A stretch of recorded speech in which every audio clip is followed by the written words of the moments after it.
प्राचीन ग्रीस ने दुनिया पर एक अमिट छाप छोड़ी। कला, दर्शन, लोकतंत्र और वास्तुकला में उनके योगदान आज भी हमें प्रेरित करते हैं। ग्रीक वास्तुकला सुंदरता और सामंजस्य का प्रमाण है। विशाल मंदिरों से लेकर भव्य रंगमंचों तक ग्रीक संरचनाओं को विस्मय को प्रेरित करने के लिए डिजाइन किया गया था। प्राचीन यूनानियों का मानना था ऑर्डर और सिमेट्री की शक्ति में।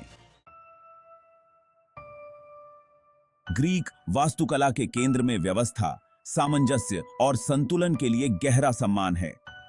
यूनानियों का मानना था कि ये सिद्धांत केवल सौंदर्य संबंधी विकल्प नहीं थे, बल्कि ब्रह्मांड को नियंत्रित करने वाले एक ब्रह्मांडीय क्रम के प्रतिबिंब थे। दृश्य सामंजस्य और संतुलन की भावना पैदा करने के लिए गणितीय अनुपात और ज्यामितीय सिद्धांतों का उपयोग करके इमारतों को सावधानीपूर्वक रूप से डिजाइन किया गया था। ग्रीक वास्तुकला की सबसे विशिष्ट विशेषता स्तंभों का उपयोग है, जो संरचनात्मक और सजावटी दोनों उद्देश्यों की पूर्ति करते थे। स्तंभों ने छीक रूफ का भार तो संभाला ही, साथ ही इमारतों में भव्यता का भाव भी जोड़ा। यूनानियों ने 3 प्राथमिक स्थापत्य शैली विकसित की। प्रत्येक को उसके अद्वितीय स्तंभ डिजाइन और अनुपात द्वारा परिभाषित किया गया। डोरिक, आयोनिक और कोरिंथियन के रूप में जानी जाने वाली ये शैलियां साधारण और ऑस्टियर से ऑर्नेट और इलेबोरेट तक शैली में प्रगति का प्रतिनिधित्व करती हैं। इन शैलियों को समझना ग्रीक वास्तुकला की विविधता और विकास की सराहना करने के लिए महत्वपूर्ण है। डोरिक ऑर्डर तीनों में सबसे पुराना और सबसे सरल 7वीं शताब्दी ईसा पूर्व के आसपास उभरा।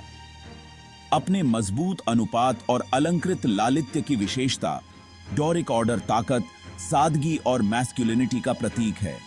डोरिक स्तंभ को उसकी सादी, गोलाकार राजधानी और उसके फ्लूटेड शाफ्ट द्वारा आसानी से पहचाना जा सकता है, जिसमें उथले खांचे इसकी लंबाई के साथ लंबवत रूप से चलते हैं।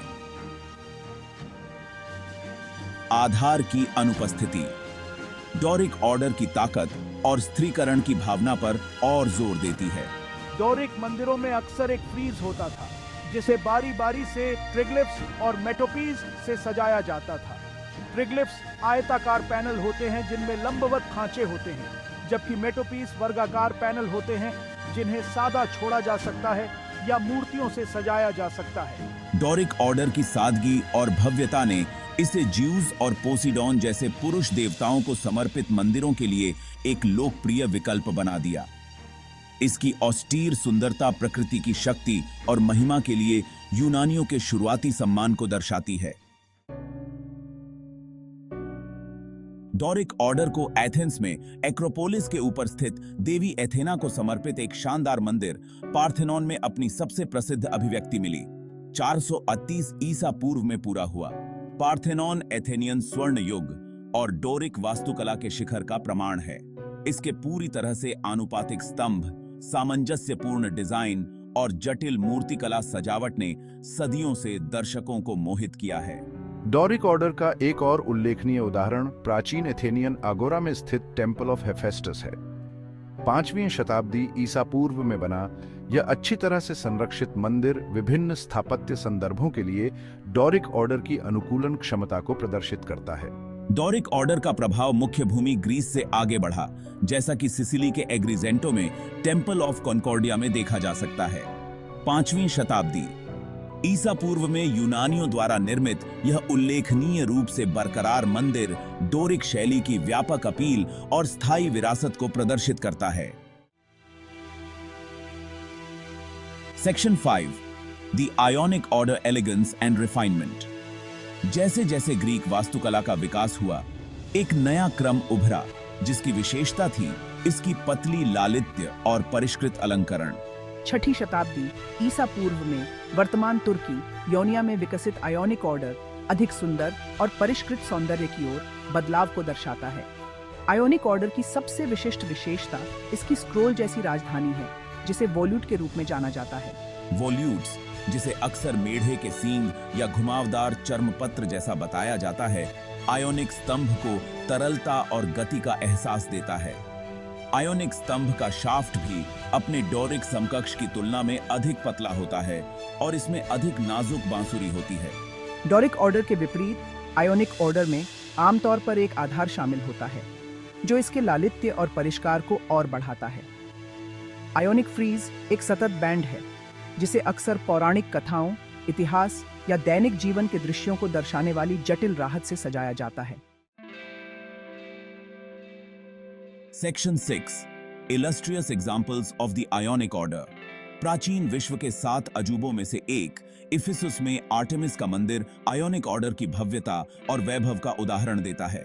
हालांकि अब खंडहर में है, इसका विशाल पैमाना और विस्तृत सजावट, जिसमें जटिल नक्काशीदार स्तंभ और एक शानदार फ्रिज शामिल है, इसके पूर्व गौरव की गवाही देते हैं। आयोनिक ऑर्डर का एक और प्रसिद्ध उदाहरण एथेंस में एक्रोपोलिस पर स्थित एरेक्थियन मंदिर है। 5वीं शताब्दी ईसा पूर्व में निर्मित एरेक्थियन अपनी विषम योजना और प्रसिद्ध पोर्च ऑफ द मेडन्स के लिए प्रसिद्ध है, जहां 6 लिपटी हुई महिला आकृतियां, जिन्हें कैरिएटिड्स के रूप में जाना जाता है, सहायक स्तंभों के रूप में काम करती हैं। आयोनिक ऑर्डर का प्रभाव धार्मिक संरचनाओं से परे फैला हुआ है, जैसा कि हालिकरनासुस में शानदार मौजोलियम में स्पष्ट है, जो 7 अजूबों में से एक है। 4वीं शताब्दी ईसा पूर्व में निर्मित इस स्मारकीय मकबरे ने आयोनिक, डोरिक और मिस्र के वास्तुकला के तत्वों को मिलाकर वास्तुशिल्प विचारों के बढ़ते क्रॉस सांस्कृतिक आदान प्रदान का प्रदर्शन किया।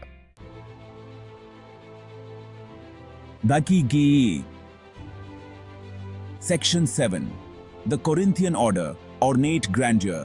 तीनों शास्त्रीय ग्रीक शैलियों में से अंतिम उभरने वाला कोरिंथियन ऑर्डर स्थापत्य अलंकरण के शिखर का प्रतिनिधित्व करता है। 5वीं शताब्दी ईसा पूर्व में कोरिंथ में विकसित कोरिंथियन ऑर्डर को इसकी विस्तृत राजधानी की विशेषता है, जो शैलीबद्ध अकैंथस के पत्तों और स्क्रॉल से सजी है। किंवदंती है कि कोरिंथियन राजधानी एक युवा लड़की की कब्र पर रखे अकैंथस के पत्तों की एक टोकरी से प्रेरित थी। कोरिंथियन स्तंभ आमतौर पर तीनों शैलियों में सबसे पतला होता है और इसमें गहरी नक्काशीदार बांसुरी होती है। स्तंभों के ऊपर की संरचना कोरिंथियन एंटेब्लेचर भी अधिक अलंकृत होती है, जिसमें अक्सर सजावटी मोल्डिंग, फ्रिज और कॉर्निस होते हैं। कोरिंथियन ऑर्डर के वैभव और भव्यता ने इसे स्मारकीय संरचनाओं जैसे थिएटर, पुस्तकालयों और नागरिक भवनों के लिए एक लोकप्रिय विकल्प बना दिया। इसने हेलेनिस्टिक काल की बढ़ती समृद्धि और परिष्कार को अपनाया, जो सांस्कृतिक आदान प्रदान और कलात्मक नवाचार के समय था। Decabakesi Section 8 Notable examples of the Corinthian order। Corinthian order के सबसे प्रसिद्ध उदाहरणों में से एक एथेंस में ओलंपियन ज़्यूस का मंदिर है। इस विशाल मंदिर का निर्माण 6ठी शताब्दी ईसा पूर्व में शुरू हुआ था, लेकिन 2री शताब्दी ईस्वी में रोमन सम्राट हेड्रियन के शासनकाल तक पूरा नहीं हुआ था। मंदिर के विशाल कोरिंथियन स्तंभ, जिनमें से कुछ आज भी खड़े हैं, इसके पूर्व गौरव का प्रमाण है। कोरिंथियन ऑर्डर का प्रभाव ग्रीस से परे फैला हुआ था, जैसा कि रोम में पैंथियन में देखा जा सकता है। सम्राट हेड्रियन द्वारा 2री शताब्दी ईस्वी में निर्मित पैंथियन रोमन इंजीनियरिंग की उत्कृष्ट कृति है और ग्रीक वास्तुशिल्प सिद्धांतों की स्थायी विरासत का प्रमाण है। कोरिंथियन स्तंभों द्वारा समर्थित इसका विशाल गुंबद विस्मय और आश्चर्य की भावना पैदा करता है।